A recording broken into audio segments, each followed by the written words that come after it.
बोले दूसरे के मन में कुछ आए तो वो बोले। बलराज जी क्या कहना चाहेंगे, जो वकील अमेंडमेंट बिल आया था, एडवोकेट अमेंडमेंट बिल, वो सरकार ने वापस ले लिया है, तो उस पर क्या कहना चाहेंगे आप? भाई उन्होंने ठीक काम किया, और पहली बात तो इस तरह का बिल आना ही नहीं चाहिए था।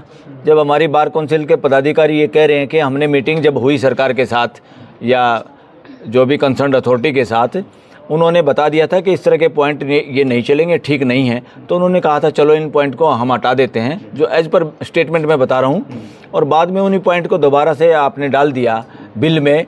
तो इसका मतलब है लोगों से डेलिब्रेशन यानी चर्चा करने का मतलब क्या है? फिर इसका मतलब तो आप फॉर्मेलिटी करते हैं कि देश के लोग जो स्टेक होल्डर हैं किसी कानून में, या देश की जनता कोई अपनी राय देना चाहे तो राय दे सकते हैं। आपको तो राय माननी नहीं होती, फिर राय का मतलब क्या है? फिर ये ड्रामेबाजी देश के साथ करने की क्या जरूरत है?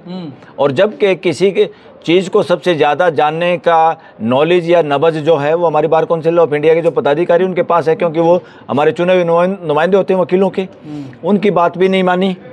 और पता नहीं सरकार क्या एक्सपेरिमेंट करना चाहती थी कि शायद ऐसी जाति में, रिलीजन में, रीजन में बट के ये लोग ऐसे झगड़ेंगे और इकट्ठे नहीं होंगे वकील, और अपना जो हम चाहते हैं उस तरह का कानून बना देंगे वकीलों के लिए। अरे लेना पड़ा जब सारे इकट्ठे हो गए, वकीलों का परिवार इकट्ठा हुआ, उन्होंने जाति, रिलीजन और रीजन को इग्नोर कर दिया। तो उन्होंने इस चीज़ को इग्नोर करके सब सामूहिकता अपनी दिखाई, तो हो गया ना अपने आप। तो एकता में ताकत है, एकता में ही ताकत है, एकता में ताकत है, और सबके साझे मुद्दों में ताकत है। अगर वो सबके भले के लिए है, उन मुद्दों पे इकट्ठा होना चाहिए, क्योंकि मानव जाति का सॉफ्टवेयर एक जैसा है, मानव जाति की फीलिंग एक जैसी है, तो सबको समानता वो इसी बात की तो है, फीलिंग की समानता है, सॉफ्टवेयर की समानता है, तो सबका भला भी कॉमन ही है। और तो उस बात पे जब चलें, सब हम इकट्ठे हो जाते हैं, तो सामने किसी की तो ताकत नहीं। तो बड़ी पार्लियामेंट ने काम किया, बड़ी पार्लियामेंट, एडवोकेट्स की पार्लियामेंट, जो इस देश की पार्लियामेंट से भी ज़्यादा लोग हैं एडवोकेट। पार्लियामेंट में जो बैठते हैं वो तो इतने एडवोकेट भी नहीं हैं, उनको कानून का इतना संविधान की ज्ञान भी नहीं है जितना ज्ञान एडवोकेट्स को है, और वो सारे एडवोकेट्स इकट्ठे हो गए तो बिल वापस लेना पड़ा।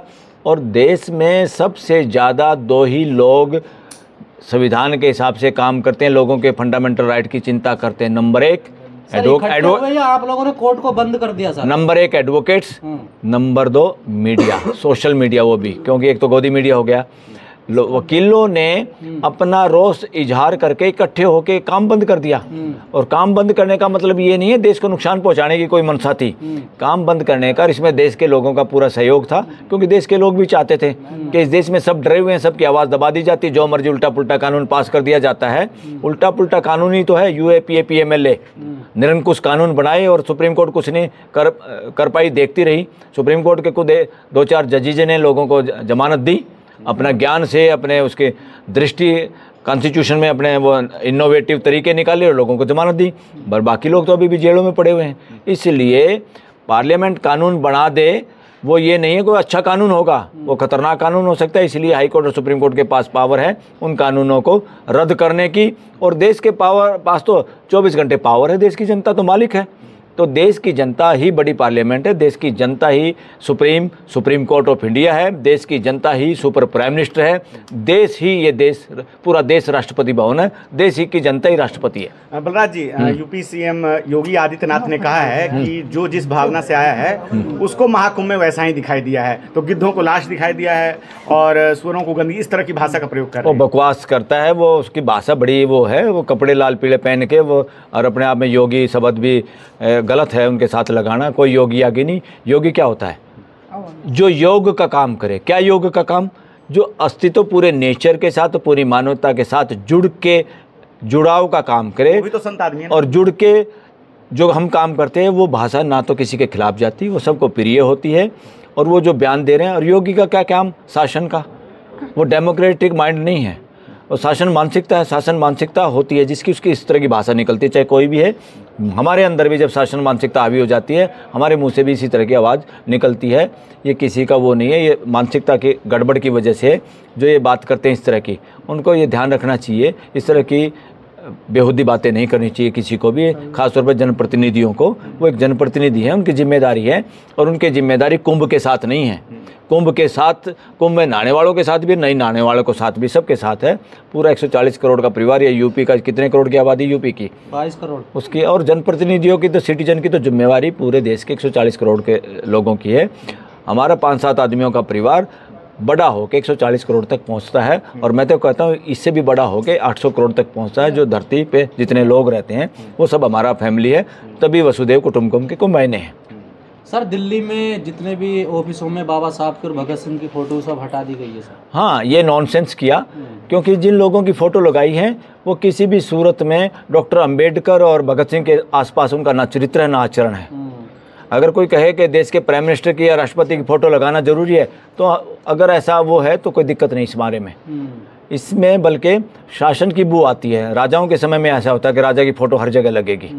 देश में फ़ोटो लगनी चाहिए ऐसे लोगों की जिनकी मानसिकता शासन की नहीं रही, और फोर फादर्स की, जो हमारे देश में सहयोग जिन्होंने किया, देश में समानता का, भाईचारे का, और देश के फ्यूचर को ब्राइट करने के लिए, देश की आज़ादी के लिए, वो 2 फोटो हटा के इन्होंने अपनी कब्र में कील, वो क्या है, कब्र में कील गाड़ी है, ताबूत में कील गाड़ी है।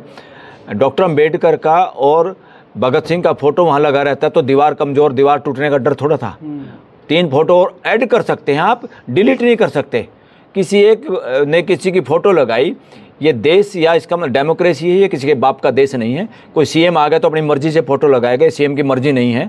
पीछे भी वो भी लोगों की सरकार थी जिन्होंने फ़ोटो लगाए थे, वो दोनों फ़ोटो वहाँ लगे रहने चाहिए। और मैं तो कहता हूँ दोबारा वो फ़ोटो वहाँ लगाने चाहिए, और नहीं लगाएं तो जनता को अपना विचार से सरकार तक ये मैसेज देना चाहिए कि जनता में भारी रोष है और ये गलत काम हुआ है। मेरे हिसाब से गलत काम हुआ है। रेखा गुप्ता कह रही है कि इस फोटो के पीछे आम आदमी पार्टी की काली करतूतें छुपी हुई थी। अरे बेहुदी बातें हैं। कहाँ रेखा गुप्ता अब सीएम बन के कुछ भी बात करेगी तो समझदारी की बात करेगी क्या?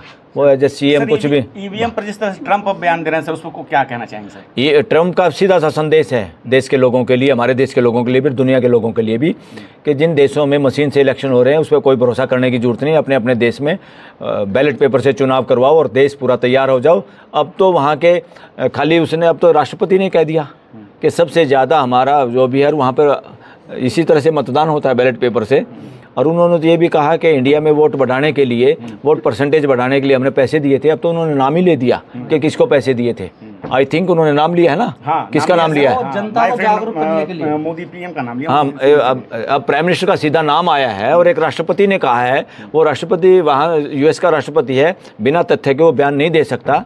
और अब हमारे यहाँ जो प्राइम मिनिस्टर ने बात इसका सफाई देनी चाहिए, और सफाई देने का कोई मतलब नहीं, बात में सच्चाई है, तभी तो राष्ट्रपति ट्रंप ने कहा है। लेकिन उन्होंने जनता को जागरूक करने के लिए दिए, मतदाताओं को जागरूक करने बाहर के लिए। देश से पैसा आता है, यहाँ के वोटों को प्रभावित अरे बात सुनो, पहले तो सच को स्वीकार करें ना। मेरे से गलती होगी, मैंने झूठ बोल दिया देश के सामने, हाँ मैंने पैसा लिया है और इस पैसे का यहाँ पे सदुपयोग किया, बता दे, क्या दिक्कत है?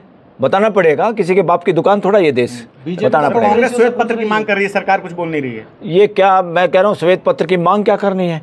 उनको तो ये कहना चाहिए ये दो आप, और वो नहीं इस बात की जानकारी देते। They must approach constitutional court, high court, supreme court में आना चाहिए।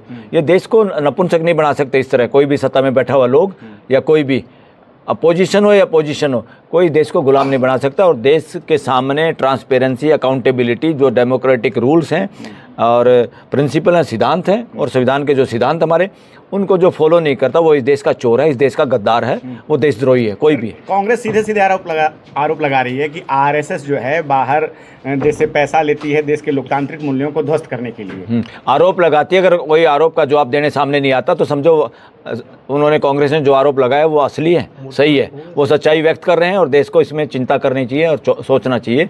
और देश के सामने चुप होना और जवाब नहीं देना, ये गुंडागर्दी नहीं चल सकती डेमोक्रेसी में। ये राजाओं का राज नहीं है, मर्जी नहीं है किसी की। तो इस देश में राजनीतिक व्यवस्था है और ये व्यवस्था को राज में बदलने की जो कोशिश है, ये खतरनाक है देश की डेमोक्रेसी के लिए और देश के युवाओं के लिए और देश के फ्यूचर के लिए। हमारे देश के लोग किस तरह से इंटरनेशनल जो ह्यूमन राइट है उसका भी वायलेशन हो रहा है, और देश का प्राइम मिनिस्टर वहाँ जाके मुस्कुरा के भी आ गया, घूम के भी आ गया, उसके बावजूद हमारे नौजवानों को हथकड़ी लगा के, बेड़ियाँ लगा के जिस तरह यहाँ उतारा गया है देश के अंदर, वो इससे ज़्यादा नपुंसकता सरकार की नहीं हो सकती। आज तक देश में ऐसा नहीं हुआ इस तरह से, और ये सारा का सारा वायलेशन है, अपनी जिम्मेदारी से भागना है और कमज़ोर है। देश के लोगों के फंडामेंटल राइट सुरक्षित रखने में वो सही नाकाम रही है सरकार। इस पे देश से माफ़ी मांगनी चाहिए और देश को ऐसे सारे लोगों को जो देश के साथ, देश के लोगों के अधिकारों के साथ नहीं खड़े होते, उनका चुनने का या उन लोगों को सत्ता में या व्यवस्था में रखने का कोई फायदा नहीं। सर, देश की सरकार सर जो है वो अपनी ही सरकारी संस्थाओं का जो तथ्य है उसको नकार दे रही है। सीपीसीबी की रिपोर्ट और